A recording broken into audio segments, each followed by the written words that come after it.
He disappeared after the fire and returned as her contract husband. Hello everyone, before we begin today's story, I have a small favor to ask. Please hit subscribe and turn on the notification bell so you never miss our channel's new videos. It is quick, free, and the best way to support us in bringing you more dramatic stories. Your support means the world to us. Where are you watching from? Drop your city or country in the comments below. Thank you very much. Now, let us return to our main character. The rain tapped softly against the glass, the kind of steady rhythm that fills empty rooms with memories.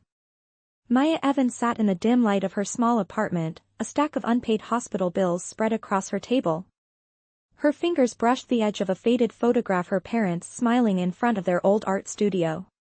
The same studio that burned 3 years ago, the night her life changed forever. She had survived the fire, but the scars on her shoulder and the nightmares in her mind never left. And the man who had carried her out of the flames, she had vanished without a trace. Every night she wondered if he was even real, or just an angel born from smoke and chaos. Tonight, the landlord's note on her door reminded her that miracles did not pay rent.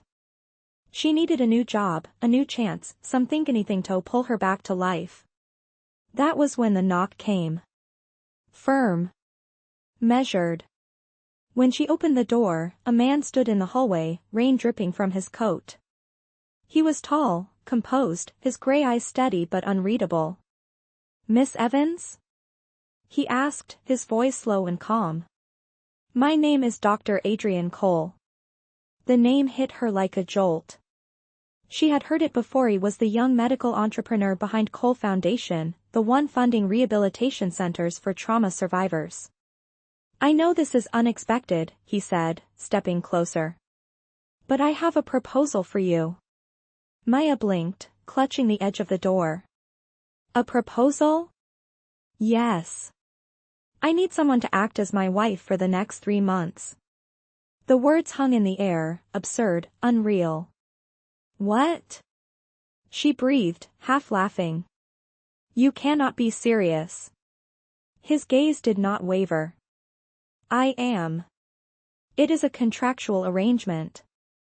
You will be compensated, your medical expenses cleared, and the art studio we lost in the fire rebuilt under your name." "Why me?" she whispered. Adrian hesitated, a flicker of something almost human breaking through the mask of control. "Because I trust you, Maya. And because this time, I want to make things right." She frowned, trying to read him. Everything about him was perfectly calculated: his suit, his tone, the way he said her name like he had known it long before today. "I do not understand," she said softly. "You will," he replied, placing a sealed envelope on her table. "The contract is inside. Think about it. You have 72 hours. He turned to leave, the echo of his shoes fading down the hallway. Maya stared after him, heart racing. Something about his voice tugged at the edges of her memory, the same calm tone that had whispered, "You are safe," while flames devoured her world. Could it be him? No, she told herself. The man from that night was gone. Dead, maybe. And yet, when she touched the envelope, a strange warmth pulsed through her fingertips, as if the past had come back knocking, asking for another chance.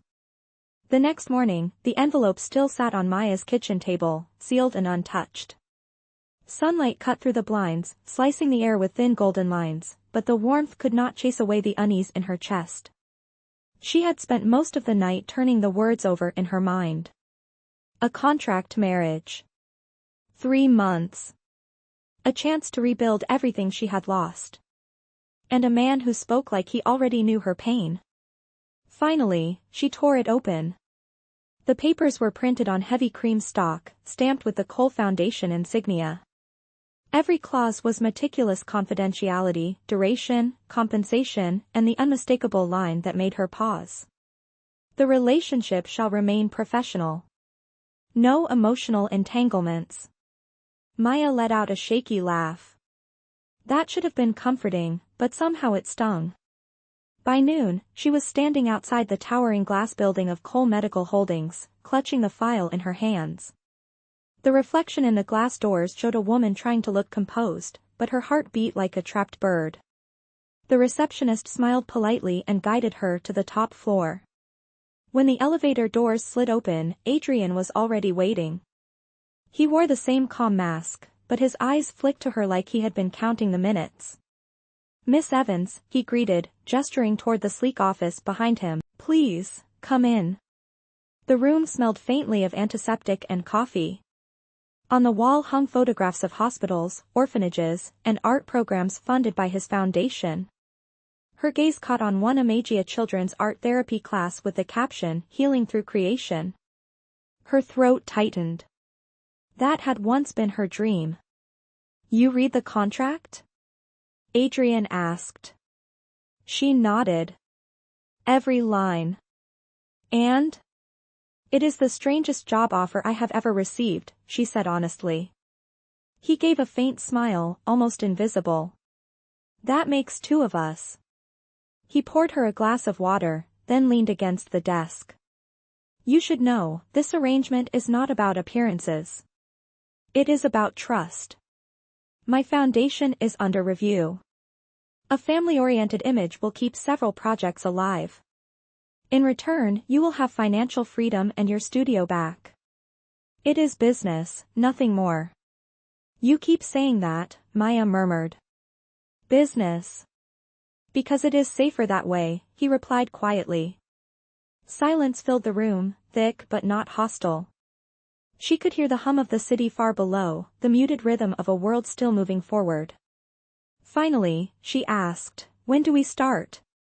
"Tomorrow," he said, handing her a silver key card. "You will move into the residence in Midtown. It is easier for the public narrative." "So this is really happening?" "It is." She hesitated, then met his gaze. "And after 3 months?" Adrian's expression softened, something almost sad flickering across his face. "After 3 months, you walk away with your freedom and your dreams. That is the promise." That night, Maya packed what little she had: 2 suitcases, a sketchbook, and a jar of burnt paintbrushes she could never throw away. When she arrived at the Cole residence, she stopped in awe. The mansion overlooked the Hudson, all white stone and glass, gleaming under the city lights. It felt like another world, one she did not belong to. Inside, everything smelled new, sterile, expensive. A housekeeper led her upstairs, past walls lined with minimalist art and shelves of medical journals. Her new room overlooked the river, the view so breathtaking it almost hurt. She set her suitcase down and caught sight of herself in the mirror. For the first time in years, she saw someone who looked steady. Not healed, but trying. Downstairs, Adrian stood by the fireplace, reviewing documents. He looked up when she appeared at the stairway. "Welcome home," he said softly. It sounded strange, home. She nodded, her voice barely a whisper. "Thank you." As she turned to go, he added quietly, "Dinner is at 7. We should discuss the rules." Maya paused, half smiling. "Rules? You make it sound like boot camp." "No," he said, eyes warming. "More like survival training." For a fleeting moment, they both almost laughed. Outside, the city lights shimmered on the river like fire reflected on water, and for the first time since that terrible night, Maya felt the faintest spark of something she thought she had lost hope. The next evening, the mansion was bathed in golden light as the sun slipped behind the skyline. Maya sat at the long mahogany dining table, the silverware gleaming like mirrors. She could not remember the last time she had eaten in a place that quiet. Every clink of the fork sounded like it echoed forever. Adrian sat at the opposite end, his posture straight, his suit immaculate, a man who seemed built from discipline. Between them stretched 10 feet of polished wood and unspoken rules. The housekeeper, Mrs. Lang, served a dish Maya could not even name. She thanked her quietly, aware of Adrian's calm, watchful gaze. "You do not have to be nervous," he said at last, his tone gentle. "This is not an interrogation." "I know," she replied, forcing a small smile. "But it feels like one." He almost smiled back. Then let us make it easier. I will explain the rules.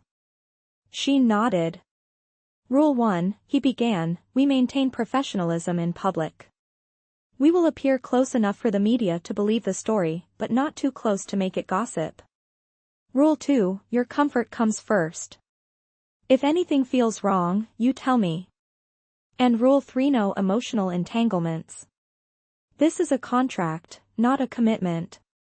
Maya repeated the last line softly, as if tasting the words. Not a commitment. It protects us both, Adrian said, his gaze dropping to his plate. Attachments complicate things. I suppose that is one way to live, she murmured. For a moment, neither spoke. The ticking of the antique clock filled the silence. Then she asked, why me, really? You could have hired anyone to play your wife. He looked up, meeting her eyes across the table. Because you would not play it. You would live it honestly. The air seemed to shift. She wanted to ask what he meant, but his phone vibrated and broke the moment. He excused himself to take the call, leaving her alone with her thoughts. After dinner, Maya wandered through the house.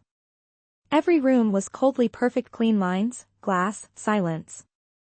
Yet something about it felt unfinished, like a gallery without color. She found herself in a smaller room at the end of the hall. Inside was an easel covered with a white sheet. Curiosity tugged at her.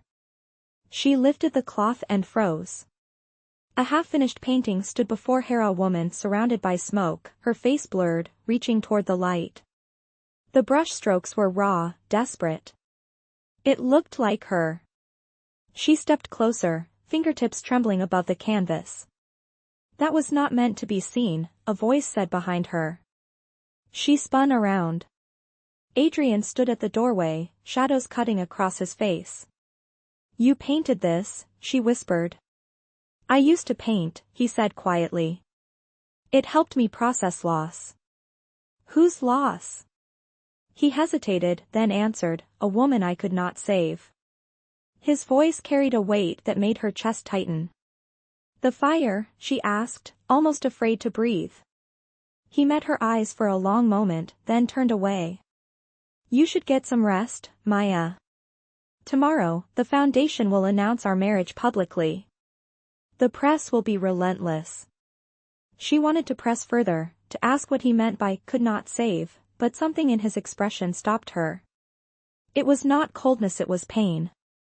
Later that night, she stood by the window of her new room, watching the city lights dance on the river. The reflection of the painting still lingered in her mind. She could feel there was more to Adrian than the careful, distant doctor he showed the world. Maybe he was still standing in the same fire she had escaped. Maybe that was why he had chosen her. Downstairs, in his office, Adrian poured himself a glass of water and stared at the same painting, the ghost of smoke still frozen in color. You are safe now, he whispered, though no one was there to hear it. For a man who lived by control, this contract had already started to break the one rule he had set for himself: no emotions. The next morning began like a scene from another life. Maya stood in front of a mirror while a stylist pinned her hair into soft waves, and a makeup artist brushed light foundation across the faint scar near her shoulder. Cameras, lights, and murmurs filled the air around her. In less than an hour, she and Adrian would appear together for the first time as husband and wife in paper, at least. Adrian watched from the other side of the room, his usual composure intact, though a faint shadow lingered in his eyes. Are you ready? He asked as the team finished up. She met his reflection in the mirror. As ready as someone can be before lying to the entire city. It is not a lie, he said calmly. It is an arrangement. That is just a polite word for pretending, she replied. He said nothing, but the corner of his mouth twitched, almost like he wanted to smile. Outside the hotel ballroom, the hum of reporters and flashing lights grew louder. When the doors opened, the noise hit them like a wave. Adrian reached for her hand. It was part of the act, but the warmth that ran through her palm did not feel staged. They stepped into the crowd, faces turning, cameras snapping. Dr. Cole, over here. "How did you meet your wife?" a reporter shouted. Adrian gave a rehearsed answer about shared charity work and mutual respect. Maya kept her smile steady, nodding at the right moments, her heart pounding against the satin of her dress. The gala was bright, full of champagne, whispers, and carefully placed admiration. It should have been easy: smile, pose, play the part. But when an older man approached them, Maya stiffened. "Adrian," the man said with a grin that did not reach his eyes, "I did not expect to see you here so soon. And this must be the lucky lady." "Maya, this is Richard Langford," Adrian said evenly. "A board member." The man shook her hand a little too long. "You are braver than most, marrying a man who never stays in one place." Maya forced a polite laugh, but she saw the flicker of irritation cross Adrian's face. Later, when the speeches began, Maya slipped out onto the terrace for air. The city stretched below her, alive and glittering. The noise from inside faded to a muffled hum. She was so caught in thought that she did not hear Adrian step up beside her. "You handled yourself well," he said quietly. "Langford can be difficult." "You mean arrogant," she said. He actually smiled at that. "That too." For a moment, neither spoke. Then he added, "Thank you for doing this, Maya. I know it cannot be easy." She looked up at him, the city lights reflecting in his gray eyes. "Why do I feel like there is more you are not telling me?" "Because there is," he admitted softly. "But not tonight." The air between them shifted, charged with something unsaid. A gust of wind lifted the edge of her hair, and instinctively, he reached out, tucking it behind her ear. The gesture was simple, almost innocent, yet her breath caught. "We should go back," she said quickly, breaking the spell. "Yes," he murmured, though his hand lingered a heartbeat too long before falling away. When they re-entered the ballroom, applause erupted as a host announced their names. Maya blinked under the bright lights. Cameras flashed, and for the first time, she realized how convincing they looked together. Two people smiling like they had built a life, when in truth, they were both still learning how to live again. At the end of the evening, as the last guests drifted away, Adrian escorted her to the car. "You did well tonight," he said. "You almost sound surprised," she teased. "Not surprised," he replied softly. "Impressed." She turned her head toward the window, hiding a small smile. As the car pulled away, she caught his reflection in the glass. For a man who built his world on logic and control, Adrian Cole looked like someone fighting a memory he could no longer bury. And deep down, Maya began to wonder if their act was starting to feel dangerously real. 2 weeks later, Maya found herself learning to breathe inside a life that did not belong to her. Every morning started the same: breakfast at the long dining table, a polite exchange of words, and then hours of silence broken only by the ticking of the old clock. Yet somewhere in that routine, something unexpected began to form. One rainy afternoon, she stood by the window sketching the river when Adrian walked in, jacket draped over one arm. He stopped when he saw her drawing. "You never told me you still paint," he said softly. "I do not," she replied without looking up. "I sketch. Painting feels too permanent. You should not hide it. It is beautiful." His words caught her off guard. "You mean that?" He nodded, stepping closer to examine the page. It was a portrait of light and shadow, the faint outline of a man standing in the rain. She quickly flipped the page, embarrassed. "It is not finished." "Neither are most good things," he said, and his smile reached his eyes for the first time. From that day, he began to include her more in his world.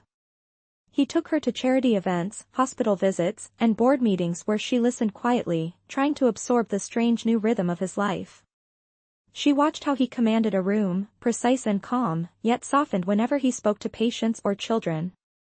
It made her wonder which version of him was real: the cold doctor the world admired, or the man who once painted grief on a canvas. During one gala dinner for the foundation, a situation unfolded that tested their act for the first time. As guests mingled, a reporter pushed through the crowd holding a recorder. "Mrs. Cole," the woman called out. What inspired your marriage to a man so many describe as emotionally unavailable? The question hung in the air like a spark. Maya felt the eyes of 100 people turn toward her. Adrian's hand twitched at his side, ready to intervene, but she lifted her chin and answered clearly.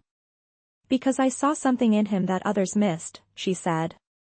He has the kind of heart that hides behind walls, but when it opens, it changes everything around it.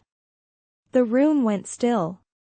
For a second, she worried she had gone too far, but then applause broke out from the crowd. Adrian's gaze met hers, and something unspoken passed between them: pride, surprise, maybe even gratitude.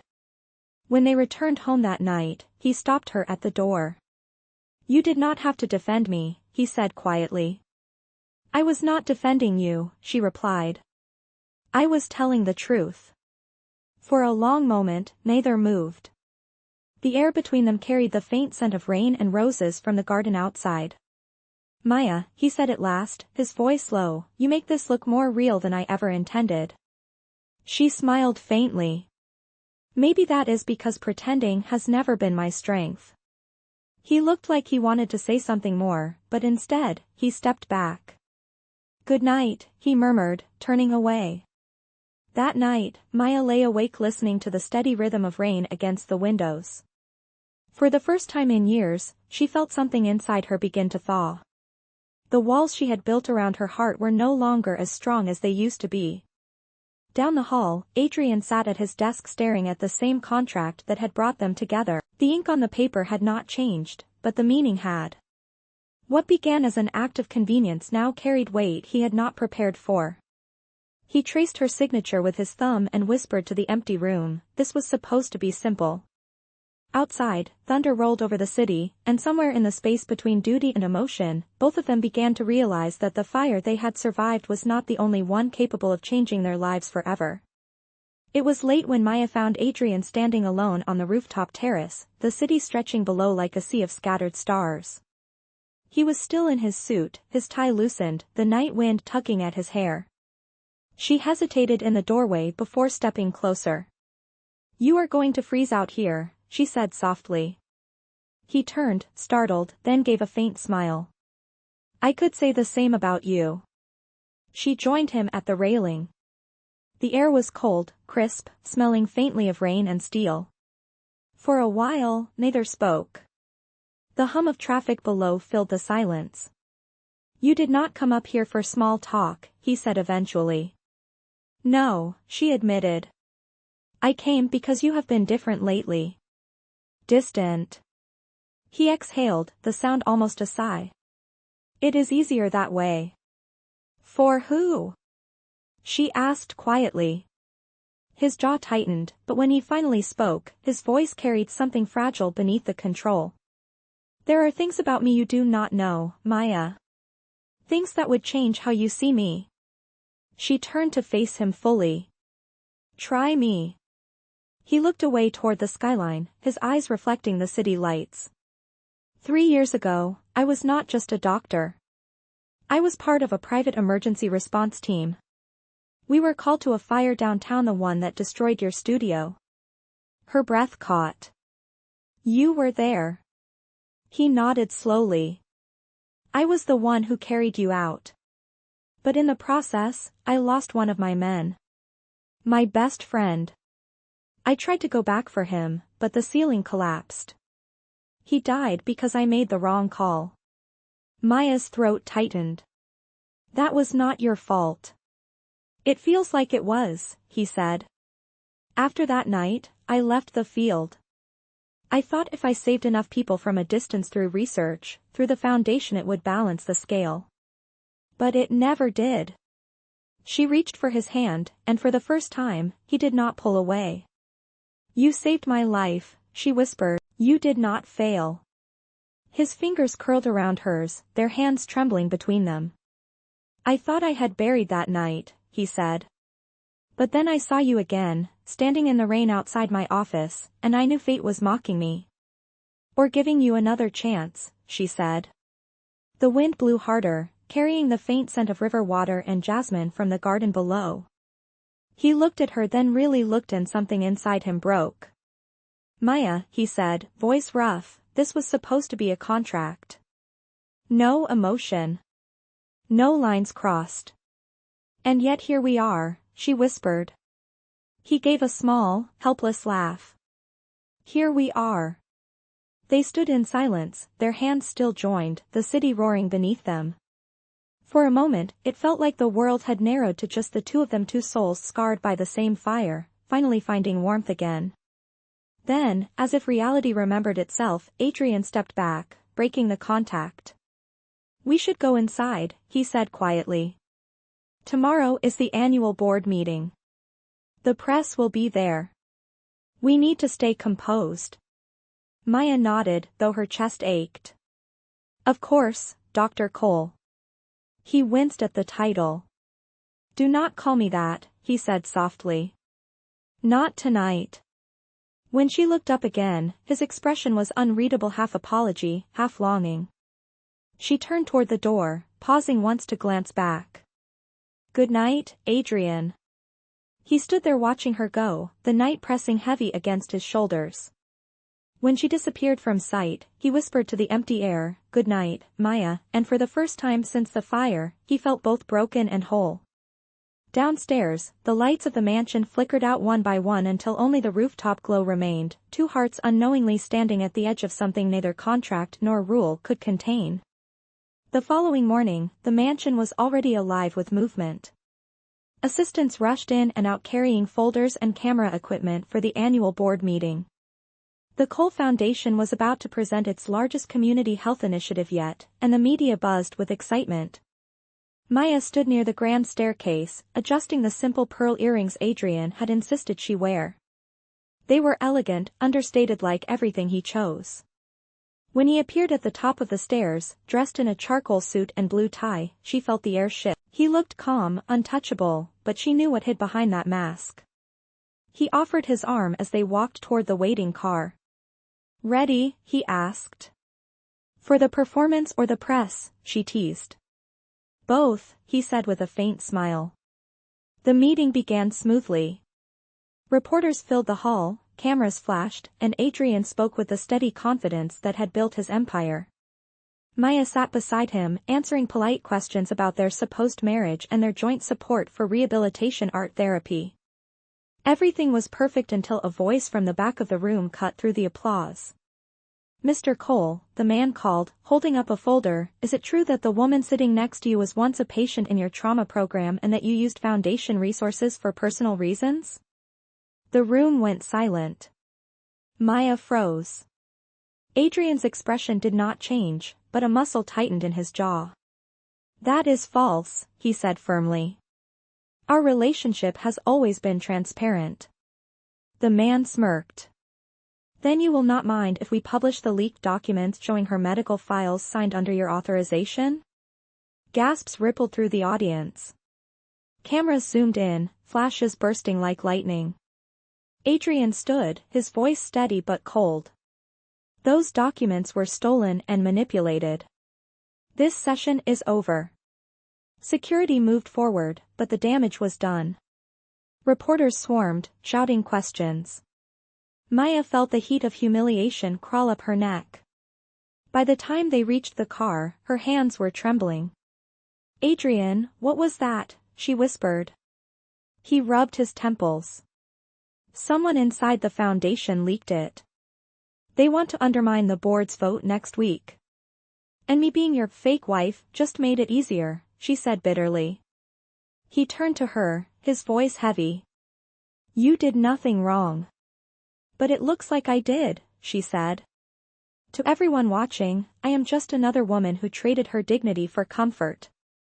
Do not say that, he snapped, then softened immediately. Maya, please. I will fix this. She shook her head, eyes bright with unshed tears. You cannot fix perception, Adrian. You told me this was just a contract. Well, congratulations, it is now a scandal. Before he could respond, she opened the car door and stepped out into the rain. He called after her, but she did not turn around. She walked away, her heels splashing through puddles, the sound echoing like thunder in his chest. For the first time, Adrian realized that losing her again would hurt far more than the fire ever did. Inside the car, his reflection in the glass looked like a man burning without flames. He whispered to himself, "What have I done?" 3 days passed, and the headlines did not stop. Every channel showed the same photograph: Maya standing beside Adrian, her face caught mid-blink, his hand on her arm, the caption reading, "Dr. marries patient for publicity." The internet tore them apart. Strangers debated her worth, his motives, their supposed lies. Maya stayed in her small apartment downtown, away from the mansion, away from the noise. The walls smelled like paint and coffee instead of money and marble. For the first time in weeks, she could breathe, yet every breath hurt. On the third night, a knock came at her door. She hesitated before opening it, expecting another reporter. Instead, it was Adrian, exhausted, rain dripping from his hair, his tie gone. "You should not be here," she said, stepping back. "You made that clear," he replied quietly. "But I had to see you." "Why? To fix your image?" "No," he said. "To tell you the truth." He stepped inside, closing the door behind him. "I found who leaked the files," he said. "It was Langford. He forged documents and fed them to the press to force me out of the foundation." Maya stared at him. "Then expose him." "I will," Adrian said. "But not for revenge. For justice. He used you, Maya. I will not let that stand." She folded her arms, her voice shaking. "And after that? What happens to us? Do we pretend this never happened?" Adrian looked at her, his eyes raw. "I do not want to pretend anymore." Silence filled the room, thick with everything unsaid. "You once told me this was just a contract," she whispered. "That no feelings were allowed." "I was wrong," he said simply. "You made me remember what it means to feel alive." He pulled a small flash drive from his pocket and placed it on her table. "This is the proof against Langford. Financial transfers, falsified signatures, everything. Tomorrow, I am going public." "That could ruin your career," she said. "Maybe," he answered. "But if I stay silent, I lose something far more important." His voice softened. "You." Maya's throat tightened. "Adrian, do not say anything," he interrupted gently. "Just know that I am done hiding who I am, what I feel, what I did that night in the fire." She looked at him, tears pooling in her eyes. "You risked everything for me once. You do not have to do it again." "Yes, I do," he said. "Because saving you was the only thing I ever did right." For a long time, neither moved. The rain hammered the windows like the heartbeat of the city itself. Then, quietly, she stepped forward and wrapped her arms around him. It was not passion, not yet, it was forgiveness. A beginning born from ashes. When she finally pulled back, he smiled faintly. "Tomorrow, we start over," he said. "No lies. No contracts. Just truth." She nodded, her voice barely a whisper. "Then let us finish what the fire started." Outside, thunder rolled across the skyline, and for the first time in years, neither of them felt afraid of the flames. The press conference that followed changed everything. Adrian stood before a room packed with reporters, his voice steady but his eyes carrying the weight of years. He revealed the truth: the forged documents, the corruption, and the man behind it. Langford was arrested within hours. Maya watched the broadcast from the back of the hall, her heart pounding with pride and fear. When the cameras turned to her, she did not look away. She walked forward, her steps sure, and took her place beside Adrian at the podium. He reached for her hand, not for performance this time, but for strength. "I owe the public honesty," Adrian said, his fingers tightening around hers, "but I owe this woman my life. She reminded me that healing is not measured in success or reputation, but in courage, the courage to face the truth and begin again." The room fell silent before erupting into applause. It was not about scandal anymore, it was about redemption. A week later, the foundation reopened under new leadership, this time with transparency and a new division dedicated to trauma art. The Arabian idea Maya had once sketched in her notebook. The studio she lost in the fire was rebuilt in a restored brick building by the river, sunlight spilling through wide windows that smelled faintly of turpentine and hope. On the day of its reopening, a small crowd gathered to celebrate. Canvases lined the walls, each painted by survivors who had learned to turn pain into color. In the center of the room stood one painting, a recreation of the fire that had once destroyed her life. This time, though, the flames were not angry red, but golden, like sunrise.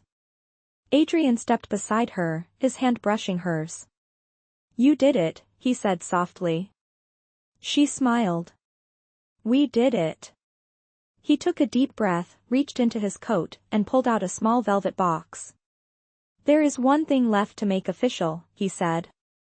Maya turned, eyes widening as he knelt. Inside the box was a simple silver ring engraved with delicate lines that shimmered like flickering light. "This time, no contracts, no clauses," he said. "Just truth. Just us." Tears filled her eyes. "You are serious?" "Completely," he said. "I do not want another day pretending that this is anything less than real." She laughed through the tears, nodding. "Then yes. 1,000 times yes." The crowd burst into applause as he slipped the ring onto her finger. It fit perfectly, like it had always been meant to be there. As he rose, she whispered, "You know, I kept thinking the fire took everything from me." He smiled. "Maybe it only burned away what was never meant to stay." The sunlight caught the edge of the painting behind them, setting the golden hues aglow. In that moment, surrounded by color, laughter, and the quiet hum of second chances, Maya realized that some fires do not destroy, they refine. And as Adrian kissed her hand, the room seemed to hold its breath, watching two souls finally step out of the smoke and into the light.